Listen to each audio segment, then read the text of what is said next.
Sveiki, mano brangieji, čia yra Taro kortų prognozė žuvies ženklo atstovams Liepos mėnesiui.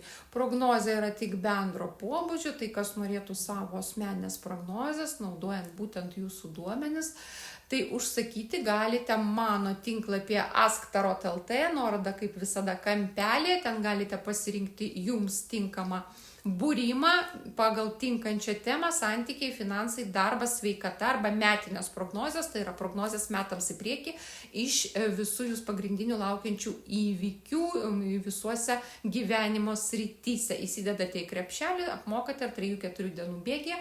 Aš jums atsiųsiu prognozę į jūsų Viber arba WhatsApp. Apie 30 minučių video įrašų galėsite išsisaugoti ir turėti bet kada. Kaina priklauso nuo dėlionės, nuo kiam iki 5 eurų, nuo pasirinktos dėlionės. Taip, pradedam. Aš imu auksinę meno kaladę.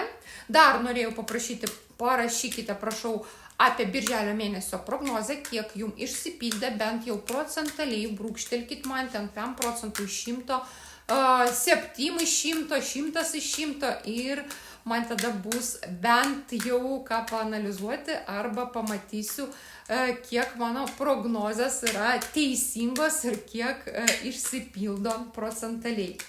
Taip, žuvis, Liepos mėnuo, traukiu kortas.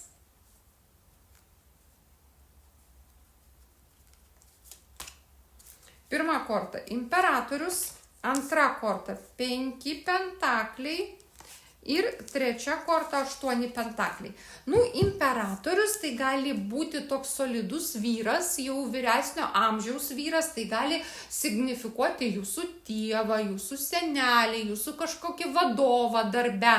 Rimtas valdingas žmogus, užimantis aukštas pareigas, aukštą socialinį statusą, solidus vyras, kuris jau pasiekė gyvenime visko, ko norėjo imperatorius, žmogus ant sosto.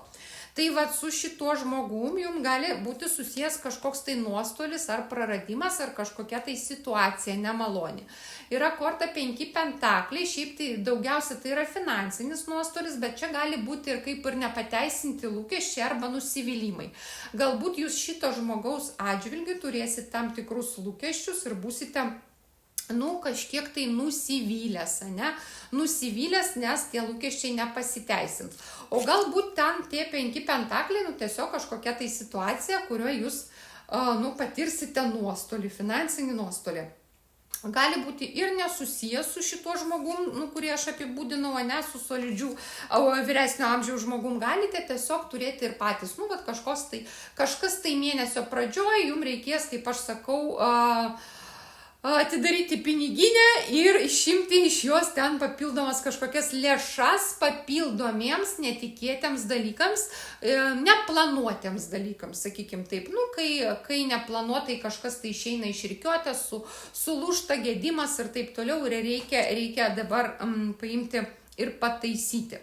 Taip, toliau yra korta 8 pentakliai, tai yra kuomet žmogus labai daug dirba, nežiūrint tai, kad vasaros mėnuo, kad atostogas, ir daug uždirba. Tai yra gerai atliekamas, kokybiškai atliekamas, pedantiškai, kokybiškai atliekamas darbas. Tuomet, kai žmogus dirba labai gerai, labai daug, jisai labai geras specialistas, meistras, savo srities specialistas ir meistras, ir dėka to jis yra ir gerbiamas, ir turi daug užsakymų, turi daug klientų ir visi nori jo paslaugų. Tai va, toliau imu kaladę kasdienių raganų taro. Ir žiūrim toliau žuvytės. Traukiu kortas. Taip, korta, lazdų pažas, korta, 7 kardai, korta, žinė. Žiūrėkit, kažkoks gali ateiti jums apgaulingas pasiūlymas, mano branga žuvytės, todėl būkite atsargus, gali būti labai gražiai įvyniotas, visi tie pasiūlymai apgaulingi, jie yra labai patrauklus, jie daug žadantis, Bet tai, turėkite omeny, tai yra apgaulingas pasiūlymas. Tas pasiūlymas, kuris jums neduos jokios naudos, o kaip tik dėl jo galite patirti nuostolį. Įdėsite kažkiek pinigų, kad ir galbūt ir nedaug, bet vis tiek jūs iš to nieko negausite gero, taip sakant, ne? Paskui pamatysite, kad tiesiog buvo labai daug gražiai prikalbėta, tas dulkės į akis, ne, buvo pabertos, bet rezultato jokio. Taip, ir korta žinė, tai yra moteris, tokia moteris su sakraliniam žiniom, galbūt teks pas ją kreiptis, irgi gali būti tokia, kur būrėja, astrologė, gali būti psichologė, gali būti kažkokia kaučerė, kažkokia, kur moteris irgi daro kažkokias tai prognozes arba jums padeda išspręsti tam tikras problemas įvairiais metodais. Dabar tų metodų, instrumentų, jūs žinote patys, yra aibė milijonas. Kiekvienas gali kreiptis pagal savo norą, pagal savo išjautimą, kaip ir kas ir ką išspręsti tą problemą su likto instrumentu. Tai ta moteris, kažkur tai galbūt ateis į jūsų gyvenimą, aš turiu omeny, gal kažkur užmatysite, ten postą, gal užsinorėsite, gal kažkas papasakos ir norėsite kreiptis galbūt pas ją paslaugų. Taip, ir aš imu paskutinę kaladę, tai yra kvailio kaladė, tarp kitko šitas kortas, šitos nuostabios, matot, kokios gražios kortos, jas turiu pardavime, tai kas norėtų, prašome, rašykit, kreipkitės, kas domisi pats taro kortom ar pats nori daryti savo kažkokias tai prognozes. Jos yra plastikinės, jos yra amžinos, jos nesilanksto, matot, nuostabios spalvos yra su visom reikšmėm. Anglų kalba reikšmė yra tiesioginės kortos, apverstos kortos, reikšmė ant taip ir ne. Tai yra, kaip lobis, viskas patogu vienoj vietoj pradedantiesiems. Jūs ištraukėte kortą, matote atsakymas taip arba ne ir matote jos reikšmę. Tai kas norėtų, prašom, kreipkitės.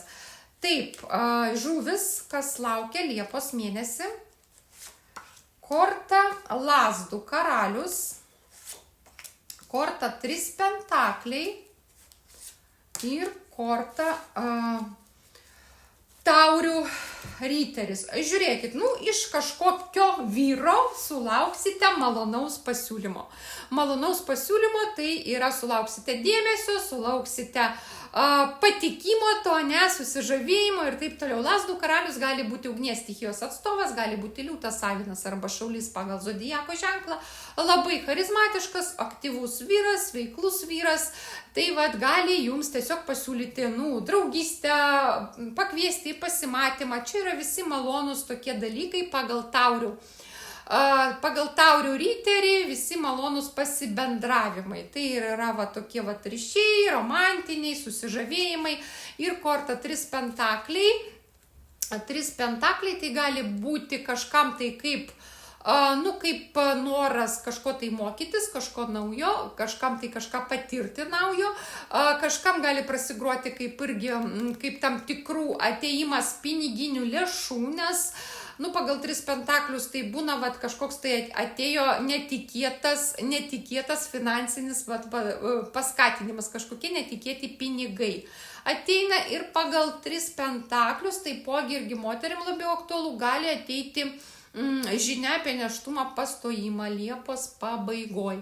Tai čia tiek reikšmių iš šitos trijulės kortų.